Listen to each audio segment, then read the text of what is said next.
My mother works as a waitress in the Blue Tile Diner. After school sometimes, I go to meet her there.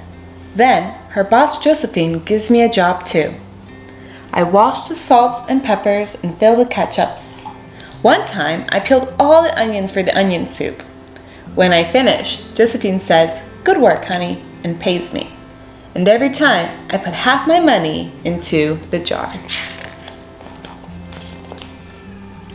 It takes a long time to fill a jar this big.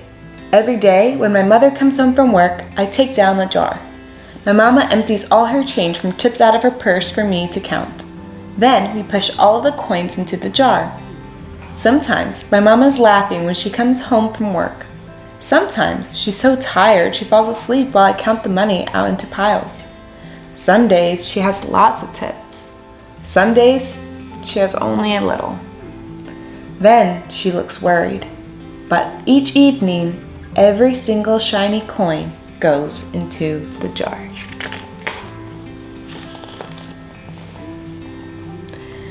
We sit in the kitchen to count the tips. Usually, Grandma sits with us too. While we count, she likes to hum. Often, she has money in her old leather wallet for us. Whenever she gets a good bargain on tomatoes or bananas or something she buys, she puts by the savings and they go into the jar. When we can't get a single other coin to the jar, we are going to take out all the money and go and buy a chair.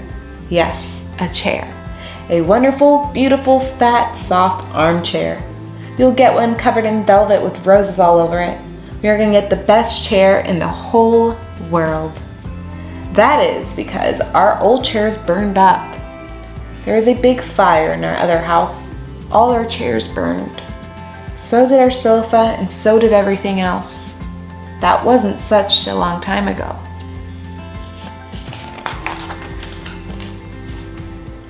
My mother and I were coming home from buying new shoes. I had new sandals. She had new pumps. We were walking to our house from the bus. We were looking at everyone's tulips. She was saying she liked red tulips, and I was saying I liked yellow ones. Then we came to our block.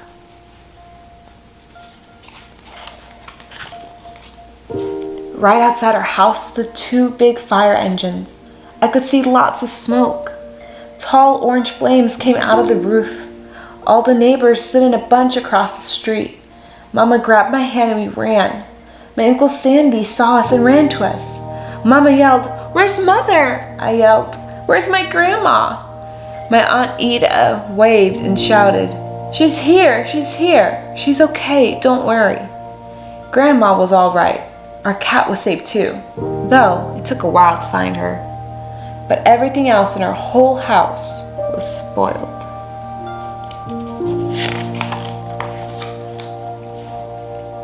What was left of the house was turned to charcoal and ashes.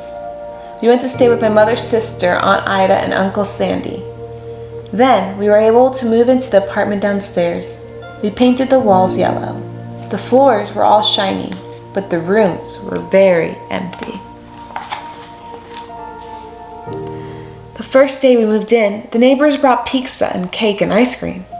And they brought a lot of other things too. The family across the street brought a table and 3 kitchen chairs. The very old man next door gave us a bed from when his children were little. My other grandpa bought us a beautiful rug. My mother's older sister, Sally, had made us red and white curtains. Mama's boss Josephine brought pots and pans and silverware and dishes. My cousin brought me her own stuffed bear. Everyone clapped when my grandma made a speech. "You are all the kindest people," she said, "and we thank you very, very much. It's lucky we're young and can start all over."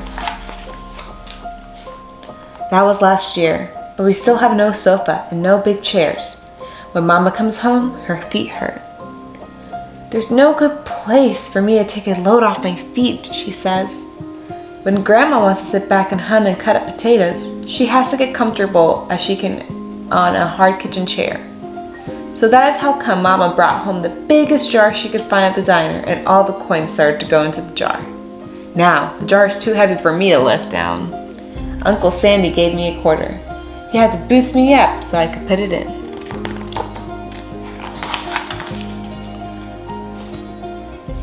After supper, Mama and Grandma and I stood in front of the jar. "Well, I never would have believed it, but I guess it's full," Mama said. My mother brought home little paper wrappers for the nickels and dimes and the quarters. I counted them all out and wrapped them all up. On my mother's day off, we took all the coins to the bank. The bank exchanged them for $10 bills. Then we took the bus downtown to shop for our chair. We shopped through 4 furniture stores. We tried out big chairs and smaller ones, high chairs and low chairs, soft chairs and harder ones. Grandma said she felt like Goldilocks and the 3 bears trying out all the chairs. Finally, we found the chair we were dreaming of, and the money in the jar was enough to pay for it. We called Aunt Ida and Uncle Sandy. They came right down in the pickup truck to drive their chair home for us. They knew we couldn't wait for it to be delivered.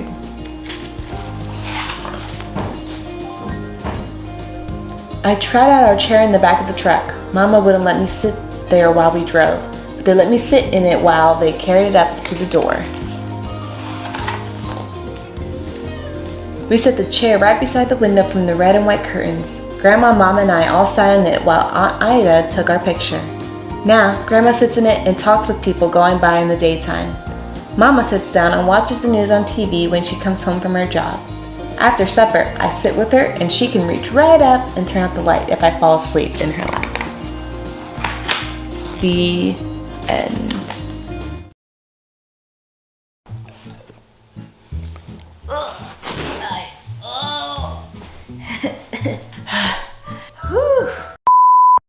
Thanks, buddy.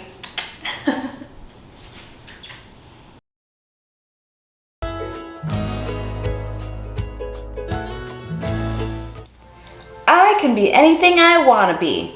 Zoe stretched her arms and spun around. I'm a bird. I can fly way up high, floating on the wind. What if you fall? Said a little voice. I won't fall. Birds have wings. If my wings get tired, I can fly in a rocket ship to a faraway planet. I'll meet planet people and have a tea party before I come home. Well, what if you can't get home? Said the voice.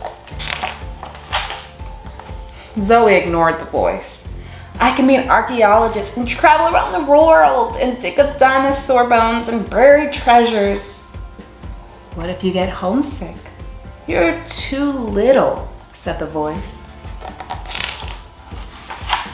No, I'm not. I'm bigger than you.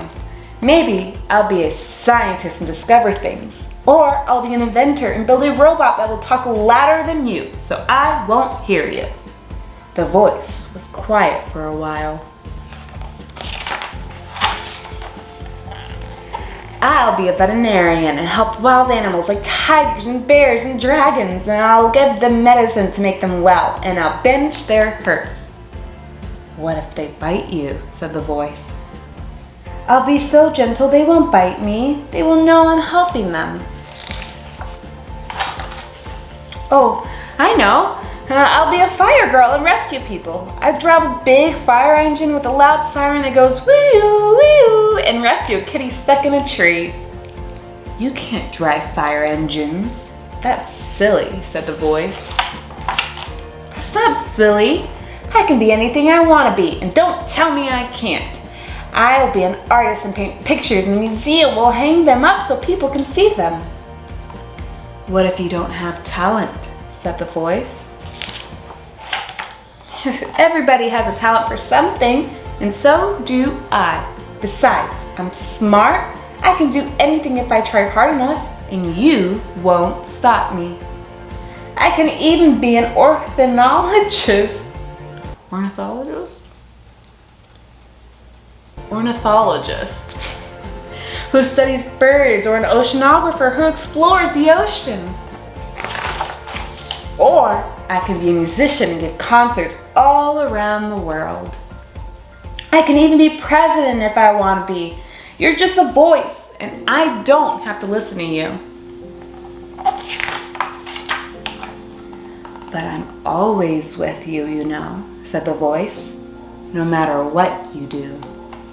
You better be quiet or I'll be an alligator and eat you up, said Zoe.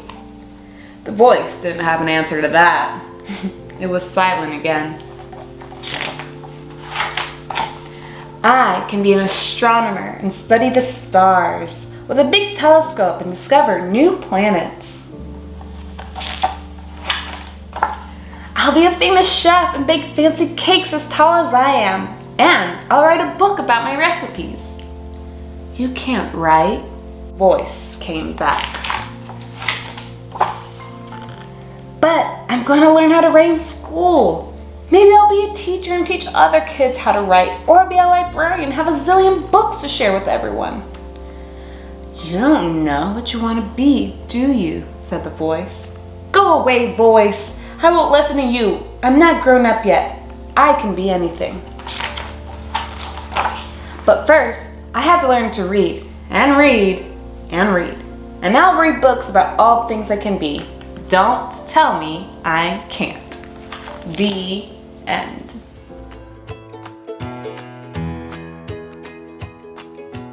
By 8 o'clock, the little Karoo was starting to bake, sending the scent of wild herbs into the dry air. The dirt road to Hope Field, straight as a ruler, stretched forever. Cerie knew the road well. She walked along it every day to school and back again. The long walk did not bother her. She was a dreamer and her legs were strong. It was school that bothered her. When Mr. Adonis said, "Children, take out your reading books," a sick feeling would grip Cerie, making her hands tremble and her voice disappear. Cerie hated reading aloud in class. Those words, so many of them, running together, row after row, page after page, they tripped up her tongue. She stuttered and stammered over them.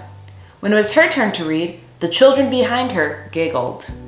"Take your time, Cerie," Mr. Adonis said kindly.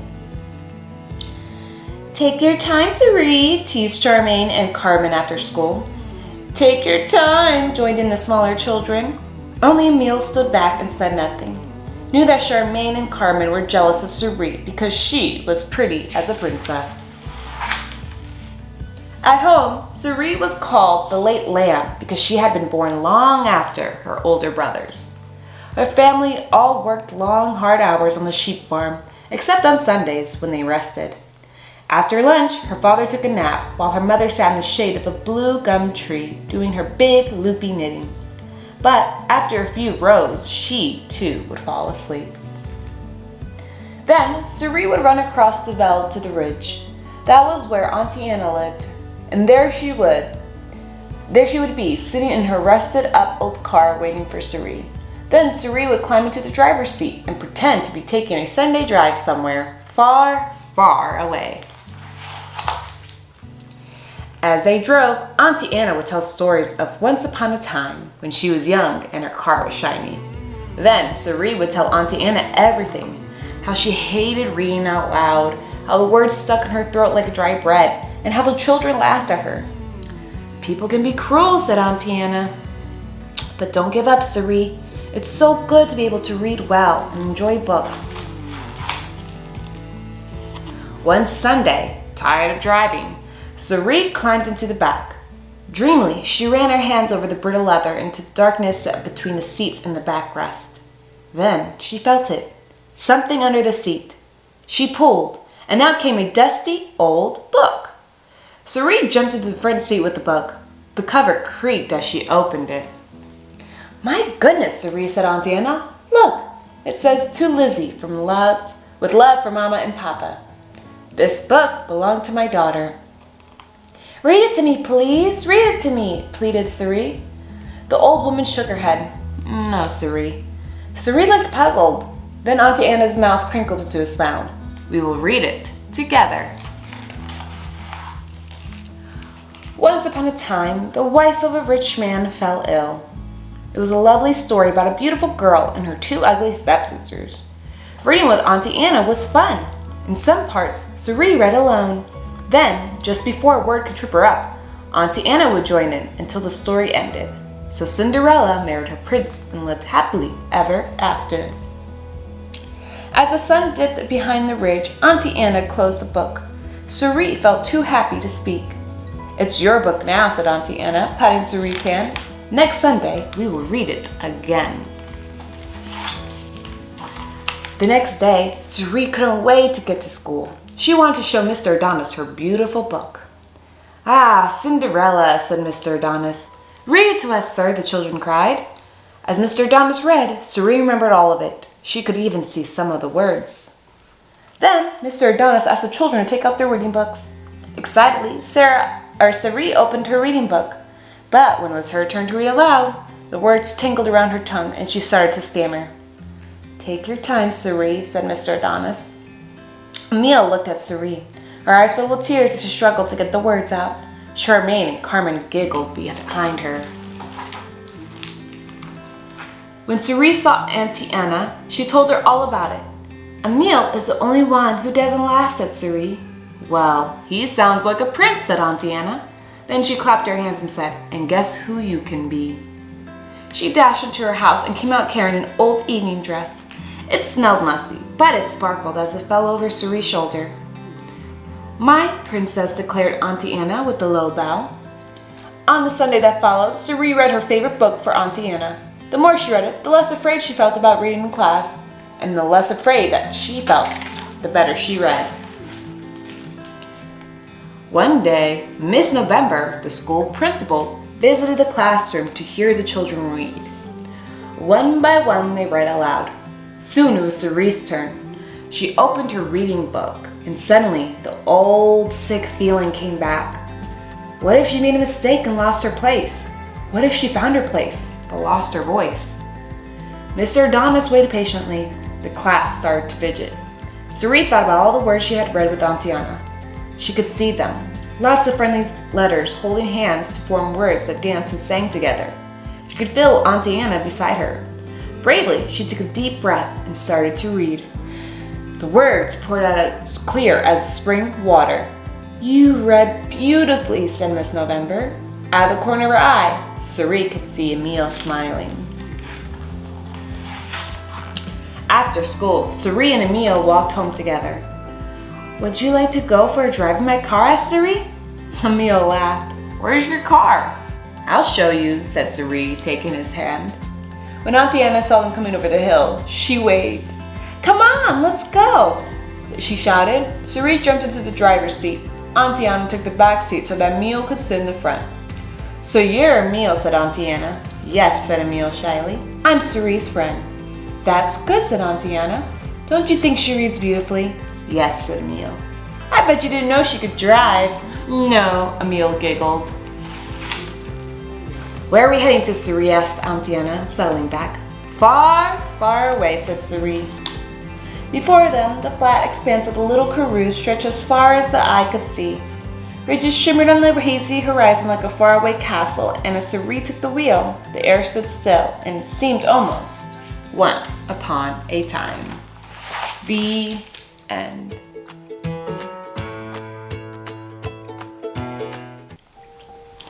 Rah! Yafi, you big little lion, you scared me. Ethiopian Grandma Elsa would be very proud of that roar. "Do you remember that day? The day we met in Ethiopia for the first time?" asked Mom. "I remember," said Anna and Kari. "I remember too," said Yafi. "At the orphanage, Bert could roar like a lion too. He played soccer with me even in the rain. I got angry when he went away on the airplane with his new family. I never got to play with him again." Dad nodded. "Baruch was your best friend. What did you do when you missed him?" "I ran around and turned on all the lights and all the water faucets because I wanted to go on the airplane too. It must have made you very sad when Baruch left to be with his new family," Mom said. "Will Anna and Kari go away too?" "No, Yafi. We won't go away," Anna said. Mom smiled. "Dad, your sisters, you, and I will always be a family. We love you so much." "You blew bubbles and gave me a balloon on the day we met." Kari laughed. "I want to play with my new brother." Anna said, "We loved you as soon as we met you. I thought you were nice, but I couldn't understand your words. I was too scared to laugh or talk." "It was very scary for you," Mom said. "You only spoke Amharic and they only spoke English. You were a brave boy, Yafi, brave as a lion." "Look, there are pictures of the orphanage in my life book. Here are the nice ladies. I remember that they washed me and combed my hair on the day I met you. I liked my new clothes, but I was afraid. I was worried and missed Grandma Elsa." "She missed you too," Mom said. "Before you went to the orphanage in Addis Ababa, you lived in a village with Grandma Elsa. She gathered firewood every day to sell for money to buy food. She loved you very much, and she gave you all she could. She gave me this red sweatshirt. When I sniff it, I remember Grandma's cooking fire and delicious taste of an injera." "I love injera," Kari rubbed her stomach. "And what too," Anna added. "When we met Grandma Elsa, she told us that you ran and shouted and played with the other boys," Mom explained. "Everyone knew your voice. Big little lion, they called me, right? Because I was fierce and brave like a lion. Roar!" "Yes, Yafi, that's right," said Dad. "For a long time, your grandma and the neighbors in the village watched over you. But your grandma knew she was growing old. Sometimes she didn't have enough food to feed you or medicine to give you when you were sick. That's when I went to Addis Ababa to wait for you to find me. And we did find you." Kari clapped her hands. "We rode on 3 airplanes to get all the way back to our house. Our whole family was waiting to meet you," Mom said. "Grandma Reed had happy tears when she hugged you for the first time. And Auntie Sue brought you a toy lion and kissed you the Ethiopian way, on each cheek. Everybody was so happy you came into the family." Anna smiled. "What did you like best when you first came home?" "I liked breakfast, lunch, and dinner. I ate so much my tummy hurt." "You did eat a lot at first," Mom said. "But now you know that we always have enough food for everyone." "Sometimes I was very sad and angry." "Yes, sometimes you were so upset that you hit me or threw things," Dad said. "I knew that you were missing Grandma Elsa. I would hold you tightly in my arms until you stopped crying and the sadness melted away." "We don't have any pictures of my Ethiopian mother, Esther, because she died, right?" "Yes, your first mother got very sick," said Dad. "When she died, your aunt took you to live with you, Grandma. You and Auntie traveled all night on the bus to get to Grandma Elsa's house. When Grandma Elsa saw you, she held you and kissed you. She loved you very much," said Mom. "I remember her hands patting me. When I was scared in the dark, she sang songs to me." "I think I remember Auntie in the bus, but I can't remember my first mother. When I think about her, I'm sad and I miss her.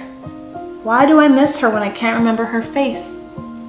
"When a baby is born to mother, that baby may not remember the mother in his mind, but he can remember the love in his heart," Mom said. Dad explained. "Families go on, far back in time. Your Grandma Elsa had 2 daughters, and she had a mother and father. She also had sisters, brothers, and grandparents. All of them are still your family." "They're still my family, even though I'm with you every day now?" Dad nodded. "Yes, Yafi, they are. And they always will be," Mom said. "Just like we are your family." Anna and Kari hugged Yafi. "And we always will be." "I don't have a picture of my first mother, but I can draw one. I can draw a picture of her and Grandma Elsa. I can draw a picture with everyone in it at the same time. All my grandmas and grandpas, and you, my mom and dad and sisters. My family." The end.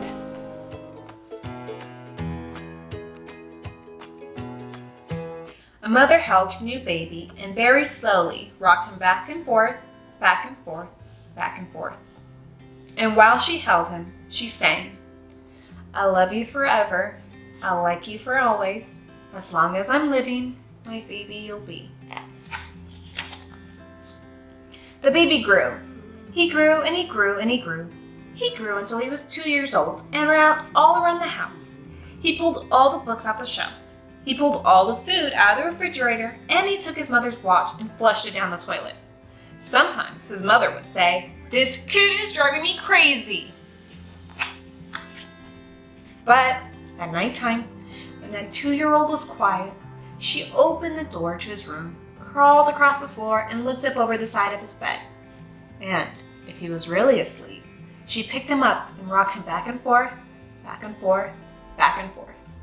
And while she rocked him, she sang, "I love you forever, I'll like you for always, as long as I'm living, my baby you'll be." That little boy grew. He grew and he grew and he grew. He grew until he was 9 years old. And he never wanted to come home in for dinner. And he never wanted to take a bath. And when Grandma visited, he always said bad words. Sometimes his mother wanted to sell him to the zoo. But at nighttime, when he was asleep, the mother quietly opened the door to his room, crawled across the floor, and looked up over the side of the bed. If he was really asleep, she picked up that 9-year-old boy and rocked him back and forth, back and forth, back and forth. And while she rocked him, she sang, "I love you forever, I'll like you for always, as long as I'm living, my baby you'll be." The boy grew. He grew and he grew and he grew. He grew until he was a teenager. He had strange friends, and he wore strange clothes, and he listened to strange music. Sometimes the mother felt like she was in the zoo. But at nighttime, when that teenager was asleep, the mother opened the door to his room, crawled across the floor, and looked up over the side of the bed. If he was really asleep, she picked up that great big boy and rocked him back and forth, back and forth, back and forth. And while she rocked him, she sang, "I love you forever, I'll like you for always, as long as I'm living, my baby you'll be." That teenager grew. He grew and he grew and he grew. He grew until he was a grown-up man. He left home and got a house across town. But sometimes, on dark nights, the mother got into her car and drove across town. If all the lights in her son's house were out, she opened his bedroom window, crawled across the floor, and looked up over the side of his bed. If that great big man was really asleep, she picked him up and rocked him back and forth, back and forth, back and forth. While she rocked him, she sang, "I love you forever, I'll like you for always, as long as I'm living, my baby you'll be." Well, that mother, she got older. She got older and older and older. One day, she called up her son and said, "You better come see me because I'm very old and sick." So her son came to see her. When he came in the door, she tried to sing the song. She sang, "I love you forever, I'll like you for always." But she couldn't finish because she was too old and sick. The son went to his mother. He picked her up and rocked her back and forth, back and forth, back and forth. And he sang this song, "I love you forever, I'll like you for always, as long as I'm living, my mommy you'll be." When the son came home that night, he stood for a long time at the top of the stairs. Then he went into the room where his very new baby daughter was sleeping. He picked her up in his arms and very slowly rocked her back and forth, back and forth, back and forth. And while he rocked her, he sang, "I love you forever, I'll like you for always, as long as I'm living, my baby you'll be." The end.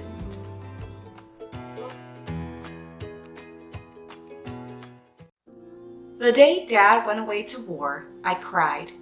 He hugged me and told me to be brave, but I was afraid of so many things, like how Mom and I had to take care of things by ourselves now, and the loud noises in our neighborhood when they tested the air raid sirens, and thinking about Dad listening to bombs and guns.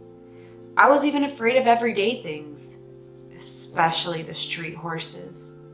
We used to sit on the front porch steps, me and Dad. Now I sat there by myself and counted the pennies in my green glass jar. Dad's birthday was coming up. I was saving to buy him a present. Something special, just for me. Mom said she would mail my present overseas with the socks she was knitting. I heard the ragman holler out from a block away. Lickety-split, I tore into the house and grabbed the bundle of newspapers from the pantry. Then I slammed back through the screen door, bang, and grunted the newspapers out to the curb. A street horse named Josephina was pulling the rag wagon down her street. The ragman sat high in a wooden seat. Rags! Clop the clop. Newspapers! Rags! Clop the clop. Whoa up! The ragman called when he saw my bundle of papers. He dropped a heavy iron disc on the pavement. Thonk! So that Josephina wouldn't walk off. It looked like the horse stopper was the anchor and Josephina was the ship. The heavy smell of horse filled up my nose and mouth. Josephina swung her head around and looked straight at me. Her teeth were as big as piano keys. I jumped back. Had Josephina ever bitten anyone? My dad got bitten by a horse once when he was a kid. He had a moon-shaped scar in his shoulder. Horses are like people, son, he said.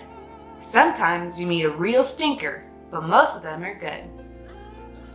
The ragman threw my newspapers into the back of the wagon. Every bit helps, he said. For the war effort. Got any scrap iron? It's good for building ships and airplanes. I thought about the iron horseshoe over our back door. Dad nailed it up there to look like a U. That way, it will catch good luck and hold it in, Dad said.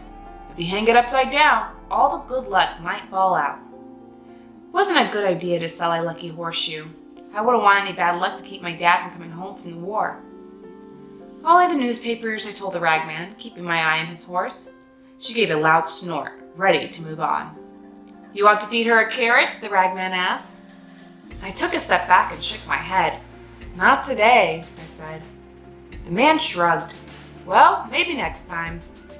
I went back to the front porch and counted my pennies all over again, dropping them back into my green glass jar. Bleak, bleak, bleak. 56. Tuesdays and Fridays were milk days. Mr. Lacey was our milkman. His street horse was named Nell.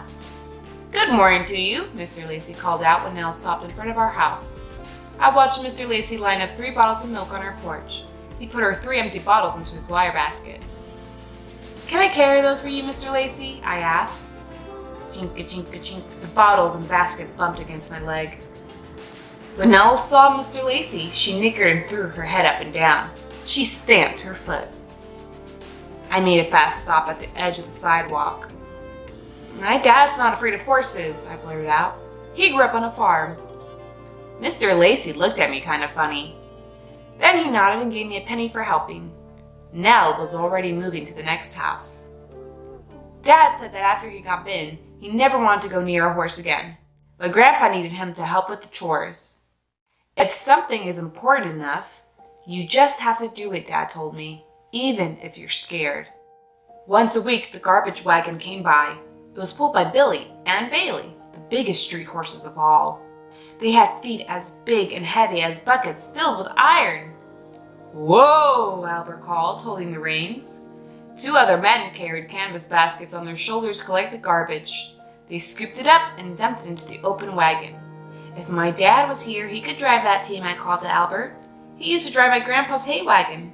I rode on the back of it once. Want to ride in the back of this wagon? Albert asked, chuckling. I held my nose and shook my head. On a hot summer day, the garbage wagon smelled worse than an army of skunks. No thanks. Albert just laughed again. Billy and Bailey suddenly shook themselves. Their traces and braces jingled and jumped. I jumped too and ran back to the porch. I was glad when the garbage wagon was gone. That afternoon, I sat on the porch step writing a letter. Dad, I wish you could come home, I began. If you were here. I closed my eyes and thought about 100 things I wanted to tell my dad. I didn't know how to sort them all out. A soft snort made me open my eyes. On the sidewalk right in front of my house stood a man with a pony. The pony had a saddle on his back. His mane and tail shimmered in the sun. "Hey kid," the man called out. "You want to ride this here pony?" "Me?" I asked. A large camera hung around the man's neck. "I'll take pictures of you on the pony," he said. "Only 50 cents. I didn't want to tell the man I was afraid. "What's the pony's name?" I asked. "His name is Freedom." "Freedom," I whispered. Dad went away to the war to fight for freedom. Dad would like that name. "If my dad were here," I started to say. But my dad wasn't here. I shook my head. "No thanks, mister." I watched a man and his pony walk away. A sadness as big as a melon filled up the inside of me. What would Dad think if he saw me now? And then I remembered what he had said. If something is important enough, you just have to do it. That was when I knew exactly what kind of special birthday present I wanted to buy for Dad with the pennies in my green glass jar. And I knew it was something important. "Hey, mister!" I shouted. "Hey, mister, come back!" I ran down the sidewalk after him, my heart pounding. "I do want my picture taken with Freedom." The photographer stopped and opened his canvas bag. He pulled out a soft leather vest trimmed with fringes. He slipped it on me, and I felt its weight against my shoulders and back. Then he plopped a real cowboy hat on my head. It looked real anyway. My knees felt like noodles, but I tried as hard as I could to be brave. The man helped me onto the saddle.